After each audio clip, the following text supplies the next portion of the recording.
Kawaki Uzumaki, wawakasan na nga ba ang panahon ng mga shinobi? Shinobi no jidai wa owaru. Shinobi no jidai wa owaru.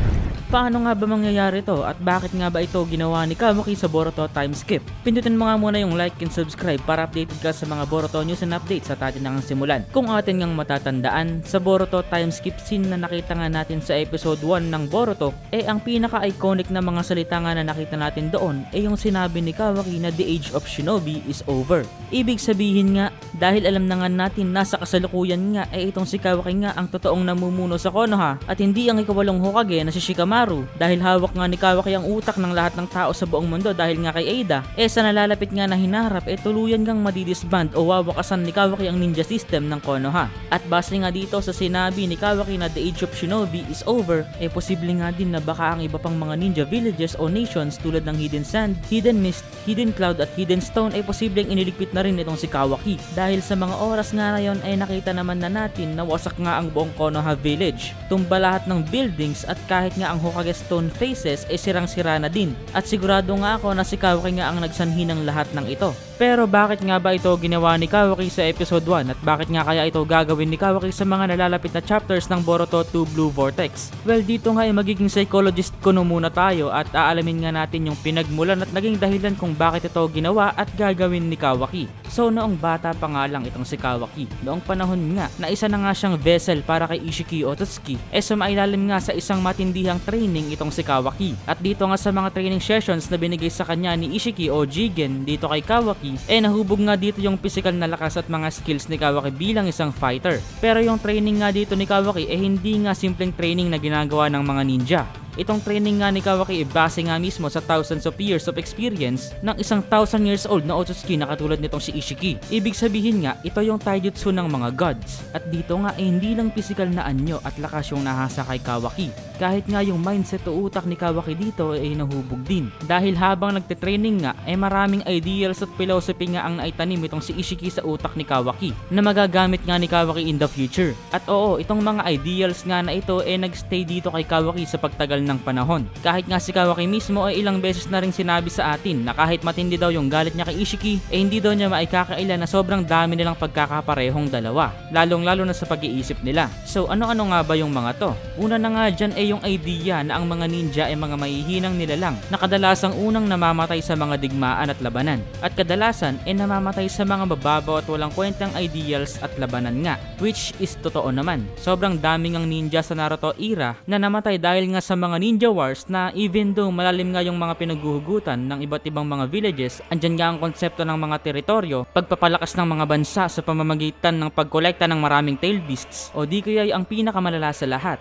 ang konsepto ng paghihiganti o revenge. At kung titignan nga natin ang mga ito in the big picture o sa grand scale of things, sobrang babaw o nonsense nga lang itong mga ideas na to na nagsanhi nga ng kamatayan ng sobrang daming mga ninja para sa honor at pride ng mga kanilang respected villages na in the end dudurugin lang naman ng mga Otsutsuki na katulad ni Ishiki o Kaguya. Kaya naman matindi rin ang panik at galit nitong si Kawaki kapag gumagawa nga ang Hokage ng isang desisyon o mga desisyon na maaari niyang ipahamak. Tulad na nga lang ng pagliligtas niya kay Kawaki ng maraming beses o pagtulong kay Kawaki na tulunin si Ishiki Otsuki. Ilang beses na ngang nakita ni Kawaki na muntika nang mamatay ang pinakamamahal niyang 7th Hokage na si Naruto. At dahil dito nga tuluyan niyang nabuo yung paniniwala niya na masyado nang outdated ang konsepto ng mga shinobi. Nakita nga rin natin ito bago pa man maganap ang laban nila Kawaki, Boruto, Sasuke at Naruto against Ishiki Otsuki. At noong mga araw nga na naghahanda sila para sa pagsugod nitong si Code sa chapter 58 ng Boruto manga, nakita nga natin na hindi nga gusto nitong si Kawaki yung idea ng mga shinobi na mag-training para lumakas. Dahil para kay Kawaki nga in the end kahit gaano pa kalakas ang isang ninja o tao, meaningless pa din yung training nila kung ang makakalaban nga nila mga godlike beings o mga cyborgs na katulad ni Code.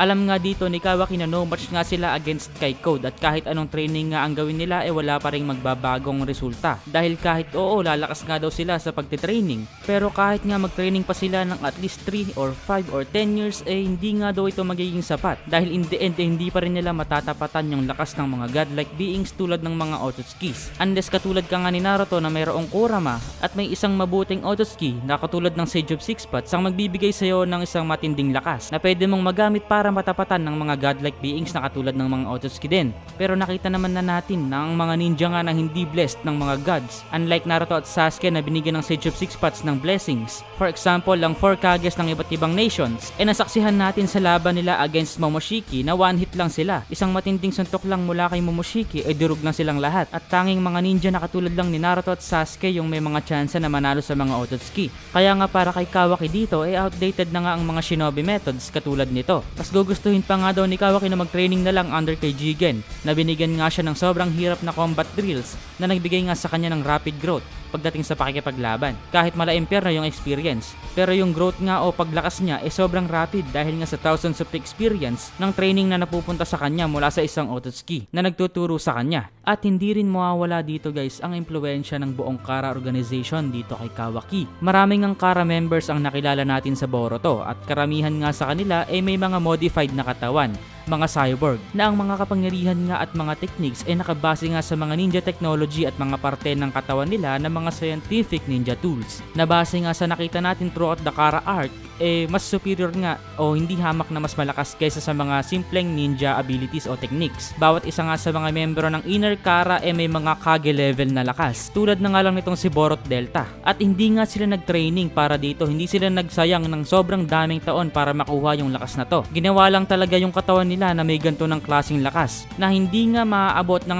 99.9% ng mga ninja sa Shinobi World gamit lamang yung traditional na Shinobi methods, kahit mag-training pa sila ng 50 years. At siguradong alam nga din yan nitong si Kawaki dahil yung katawan nga nitong si Kawaki gawa nga mismo sa ninja technology na mas pinatindi pa nga nitong si Amado. Hindi ko nga alam kung ano yung magiging tunay na meet siya para magsimula yung pagkawasak ng Konoha at potentially buong mundo. Nagawa nga nitong si Kawaki na nakita nga natin sa time skip sa episode 1. Pero kung iisipin nga natin yung lahat ng punto na sinabi ko, mula sa impluwensya ni Ishiki, ng Kara organization, at sariling paniniwala ni Kawaki at mga experience niya na nasaksihan, mula nga nung siya ay napunta sa poder ng Konoha at sa ilalim ng 7th Hokage na pinakamamahal niya, malinaw na malinaw nga na hindi nga binavalue nitong si Kawaki yung konsepto ng mga ninja, na kahit dito nga sa Boruto timeskip kahit yung kanyang sarili nga hindi niya tinatawag na ninja.